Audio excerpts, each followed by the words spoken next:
CBSE board, UP board की date sheet confirm आ चुकी है, बहुत ही कम टाइम बचा हुआ है। आईसीएसई बोर्ड का टेंटेटिव डेट आ चुका है, वो भी अप्रॉक्स ये मानिए कि वही आपका डेट फिक्स रहेगा। बहुत ही कम चांस होता है कि उसमें कोई भी चेंज हो, क्योंकि एक बार डेट शीट बनाना ही बहुत बड़ी बात होती है, दोबारा बनाने में और थोड़ा सरदर्द। ठीक है, तो वही लगभग आपका डेट रहेगा, ये हमेशा मान के चलिए। तो जब डेट शीट आ चुकी है तो बच्चे जो है पढ़ने वाले एकदम सीरियस हो जाएंगे, और ना पढ़ने वाले बच्चों को भी थोड़ा सा सीरियस होना पड़ेगा, क्योंकि बोर्ड की क्लास है। आस पड़ोस सब इंतजार में बैठे हैं कि आप फेल होइए और आपका हंसी उड़ाए, और आप पास होके अच्छे नंबर लाके उन सभी के मुंह पे ताला बंद कर दीजिए। ये किस पे डिपेंड करता है? आप पे। और अगर आप ये काम करने में सक्षम नहीं होते हैं, अगर सक्सेस नहीं पाते इस चीज में, तो ये याद रखिए सिर्फ आप जलील नहीं होंगे, आपके जो माता पिता हैं उनको भी वो लोग जलील करेंगे कि क्या पढ़ाया अपने बेटों को, इतना पैसा खर्च किया, यहां भेजा वहां भेजा, वो कोचिंग लगाया, वो ट्यूशन लगाया, लेकिन क्या किया लास्ट में? हम तो आपको कहते ही थे कि आप अपना पैसा बर्बाद करनी है उसके ऊपर, वो लोफर है, पढ़ेगा नहीं, कुछ नहीं करेगा।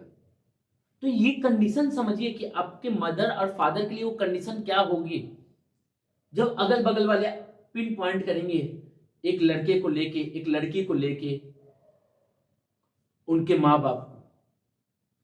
तो अपने माँ बाप के लिए कम से कम सोचिए और पढ़ने में लग जाइए। खुद के बारे में अगर नहीं सोच पा रहे तो अपने माँ बाप के बारे में सोच के थोड़ा सा पढ़ने में लग जाइए, और रिजल्ट 102% है कि अच्छा ही आएगा अगर आप मेहनत करेंगे तो। यहां से भी टाइम है आपके पास कि आप मेहनत करके एक अच्छा रिजल्ट ला सकते हैं। तो हार नहीं मानना है जब तक कि पेपर नहीं आ जाता। जोरदार तरीके से पढ़ते रहिए, और हम आपके साथ बने रहेंगे अपने एज पाठशाला पे। लास्ट तक हम आपका साथ नहीं छोड़ेंगे, ये हमारा वादा है, ये हमारा अभिनव मिश्रा का वादा है, और एज पाठशाला चैनल का वादा है कि आपको लास्ट तक नहीं छोड़ा जाएगा। बस आपको कंटिन्यू वे में पढ़ाई करते रहना, और वीडियो को लास्ट तक देखना बिल्कुल ना भूलिए। और अगर आपको वीडियोस, कॉन्सेप्ट, क्वेश्चंस मजा आए करने में, समझ में आए, तो एक बार लाइक बटन दबाना ना भूलें, और कमेंट करना ना भूलें कि हाँ सर मजा आ गया, और क्वेश्चंस लगाइए। ये मेरे को मोटिवेट करेगा, मेरे को और एनर्जी देगा कि मैं और मेहनत करूं। और ये सब चीजें नहीं होती तो फिर एक टीचर क्या होता है? डीमोटिवेट। अरे यार मजा नहीं आ रहा, सामने वाला बच्चा नहीं पढ़ना चाह रहे, तो फिर टीचर भी नहीं पढ़ाना चाहता है, एक्स्ट्रा मेहनत नहीं करना चाहता है। तो होप्स हो कि आप ये सारी बातों को समझे होंगे। अब अगर हम बात करें लास्ट क्लास की, तो लास्ट क्लास में हमने इंटीग्रेशन में मेथड ऑफ इंटीग्रेशन को स्टार्ट किया था, जहां पे हमने पढ़ा था सब्स्टिट्यूशन मेथड। सब्स्टिट्यूशन मेथड से 2-3 क्वेश्चन भी किए थे, लेकिन वो बेसिक थे। अब आज की क्लास में हम और अपने क्वेश्चंस को मूव फॉरवर्ड करेंगे, और तगड़े तगड़े क्वेश्चन करके सब्स्टिट्यूशन मेथड की जय बल्ले बल्ले कर देंगे।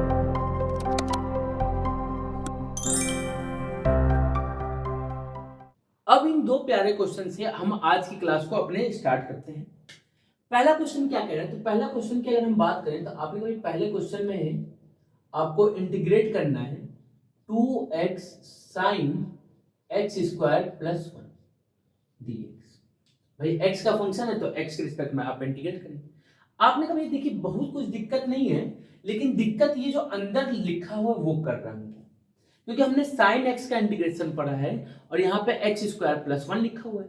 तो अगर ये x हो जाता तो हमारा काम बन जाता। तो उसको करने के लिए क्या करेंगे? तो आपने बताया था लास्ट क्लास में कि इसको हम पूरे को क्या कर लेंगे? टी लेट कर लेंगे, और टी लेट करने के बाद क्या करेंगे? तो डिफरेंशिएट करेंगे बोथ साइड डिफरेंशिएट करेंगे तो क्या मिल जाएगा? तो एक्स स्क्वायर का डेरिवेटिव 2x, और 1 का डेरिवेटिव 0, और x के रिस्पेक्ट में डिफरेंशिएट किया तो dx, और t का डेरिवेटिव हो जाएगा dt। तो हमको मिल जाएगा 2x dx is equal to dt। आपने कहा कि भैया अगर हम बात करें इंटीग्रेशन में, तो यहाँ पे लिखा है 2x और ये लिखा है dx, तो 2x dx को कौन रिप्लेस कर दे रहा है? dt। तो दैट मींस ये जो फंक्शन है वो क्या हो जाएगा? तो आपने कहा ये हो जाएगा sin, और x स्क्वायर प्लस 1 को आपने माना था t, तो t dt। और sin t का इंटीग्रेशन क्या होता है? तो आपने कहा sin t का इंटीग्रेशन होता है minus cos t plus c। ये क्या हो जाएगा? तो माइनस cos t की वैल्यू क्या है? तो आपने कहा t की वैल्यू है x स्क्वायर प्लस 1, तो t की वैल्यू लिख देंगे x square plus 1 plus c हमारा आंसर। होप सो कि ये क्वेश्चन बहुत ही प्यारे तरीके से आपको समझ में आ गया होगा, बहुत ही आसान तरीके से समझाया गया। अब बात करते हैं क्वेश्चन नंबर 2। देख के ही एक बार आदमी डर जाएगा कि भैया ये है क्या, ये तो बहुत लंबा चौड़ा क्वेश्चन है लंबा चौड़ा, लेकिन क्वेश्चन है बहुत ही आसान। है लंबा चौड़ा लेकिन क्वेश्चन है बहुत ही आसान। देखिए कैसे। आपने कहा कि भैया अगर यहाँ पे देखा जाए तो हमको सेक स्क्वायर रूट एक्स का डिफरेंशिएशन पता है, और रूट एक्स है तो उसको ऊपर लाके डिफरेंस इंटीग्रेट कर लेंगे, मतलब इसका भी इंटीग्रेशन पता है, इसका भी इंटीग्रेशन पता है। लेकिन जो 10 की पावर 4 है, एक तो 10 जिसका इंटीग्रेशन अभी तक हमने नहीं पढ़ा है, और उसमें भी पावर 4, ये तो बहुत ही खराब बात हो गई। तो इस खराब बात को सही करने के लिए क्या करेंगे, तो आपने कहा खराब बात को सही करने के लिए हम लेट कर लेंगे किसको, कि 10 रूट एक्स जो है वो t के इक्वल है। उसके बाद क्या करेंगे, तो उसके बाद डिफरेंशिएट कर देंगे बोथ साइड डिफरेंशिएट करेंगे तो क्या मिलेगा, तो आपने इसमें लगेगा चेन रूल। क्यों, क्योंकि एक फंक्शन है 10, दूसरा फंक्शन है रूट एक्स। तो ये हमने सीखा था डिफरेंशिएशन में कि जब भी दो फंक्शन का कंपोजिशन होगा तो we will apply chain rule. और चेन रूल में सबसे पहले डिफरेंशिएट किसको करते हैं, जो सबसे पहले होता है। तो सबसे बाहर कौन है, 10 है, तो 10 का डेरिवेटिव, तो आपने 10 का डेरिवेटिव होता है सेक स्क्वायर रूट एक्स। अब रूट एक्स का डेरिवेटिव, तो रूट एक्स का डेरिवेटिव होता है 1/2 रूट एक्स। ये सारी चीजें हमने कहाँ पढ़ी है, तो ये सारी की सारी चीजें हमने पढ़ी है डिफरेंशिएशन में। जिसने नहीं देखा है तो जाइए डेरिवेटिव वाली क्लासेस को देखिए और डिफरेंशिएशन सीखिए। यहाँ पे आपने कभी सेक स्क्वायर रूट एक्स ये लिखा है, रूट एक्स डिनोमिनेटर में मिल गया, ये जो 2 है वो हमारे पास एक्स्ट्रा है, तो 2 एक्स्ट्रा है तो उधर भेज देंगे, तो क्या हो जाएगा, तो आपके sec square root X divided by root X dx is equal to 2 dt। मतलब ये जो पूरा टर्म है उसको कौन रिप्लेस कर दिया, 2 dt। तो ये जो पूरा टर्म यहाँ लिखा है इसको कौन रिप्लेस कर दिया, तो आपने कहा 2 dt रिप्लेस कर दिया, तो क्या हो गया, तो आपने भैया इसको हमने t माना था, तो t की पावर 4 और dt 2 dt, t की पावर 4 डॉट 2 dt। आपने 2 मल्टीप्लीकेशन में है तो बाहर आ जाएगा क्योंकि कांस्टेंट है, तो t की पावर 4 dt। और t की पावर 4 का इंटीग्रेशन आपने कहा ये तो बचपन से पढ़ते हुए आ रहे हैं, इसका वैल्यू हो जाएगा t की पावर 5/5 प्लस c, तो क्या हो जाएगा, तो 2/5।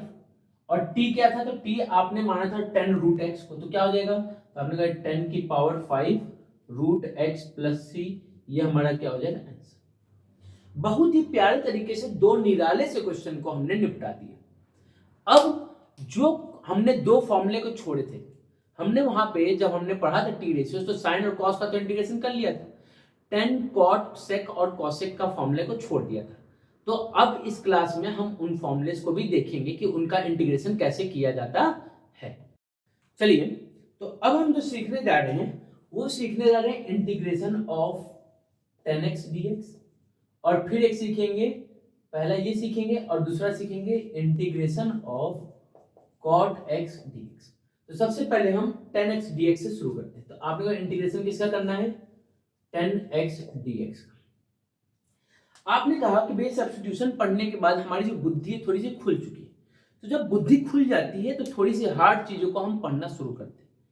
तो आपने कहा 10x को हम लोग क्या लिख सकते हैं, तो 10x can be written as sin x by cos x dx। और आपने कहा कि भैया sin x सिर्फ होता तो हम इंटीग्रेट कर लेते, लेकिन यहाँ जो cos x है उसके कारण क्या हो रहा है, दिक्कत हो रहा है।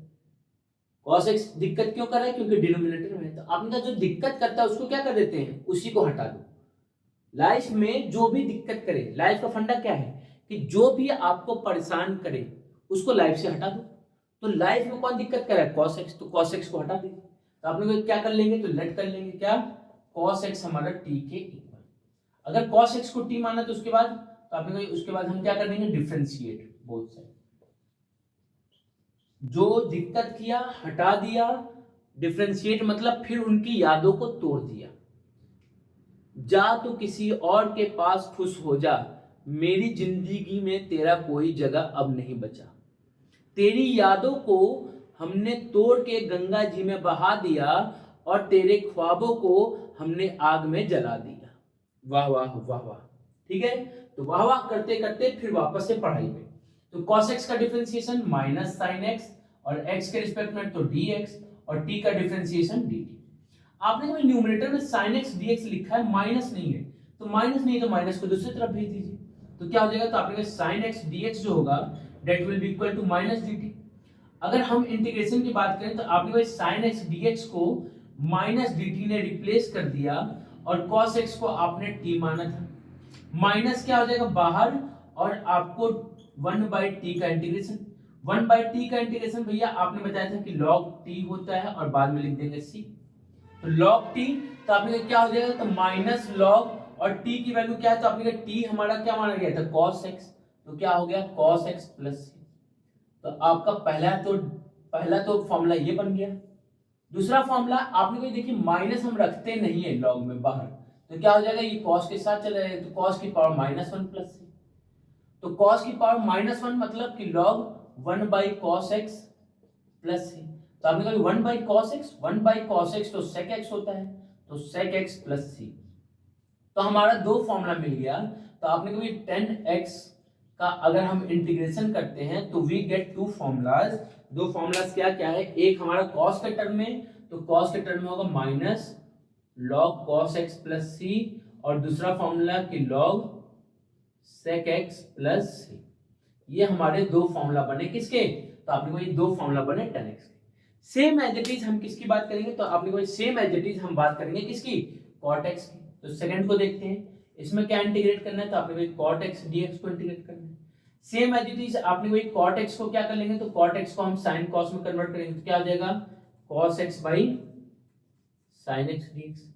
आपने कहा कि भैया जो डिनोमिनेटर में sin x है उसके कारण हमको दिक्कत हो रहा है, तो जिससे दिक्कत होता है उसी को हम क्या कर लेते हैं t, तो sin x को हमने क्या कर लिया t, तो sin x का डेरिवेटिव क्या हो जाएगा, तो आपने कोई cos x dx हो जाएगा और t का डेरिवेटिव क्या हो जाएगा dt।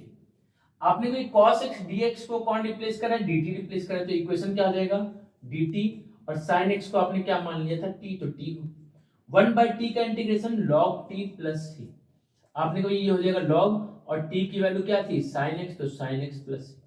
तो आपने कहा भैया हमको फॉर्मूला मिल गया cot x dx का इंटीग्रेशन क्या हो जाएगा, तो log sin x plus c। तो जो हमने दो स्पेस वहां छोड़े थे कि 10x का इंटीग्रेशन और cot x का इंटीग्रेशन, उन दोनों इंटीग्रेशन की आपको वैल्यू पता चल गई और आपने क्या किया उसको वहां पे जाके नोट डाउन कर देंगे। अब हमारे पास sec x और cosec x का बचा है, तो उसको पढ़ने से पहले और कुछ क्वेश्चंस को हम देखेंगे अपने सब्स्टिट्यूशन मेथड से रिलेटेड, तब कॉन्सेप्ट्स और अच्छे से वहां पे क्लियर होंगे। लेकिन आज की क्लास के लिए हम यहीं पे खत्म करते हैं, फिर नेक्स्ट क्लास में और हम प्यारे प्यारे सब्स्टिट्यूशन के क्वेश्चंस को देखेंगे। तो मिलते हैं नेक्स्ट क्लास में, तब तक के लिए जय हिंद जय भारत।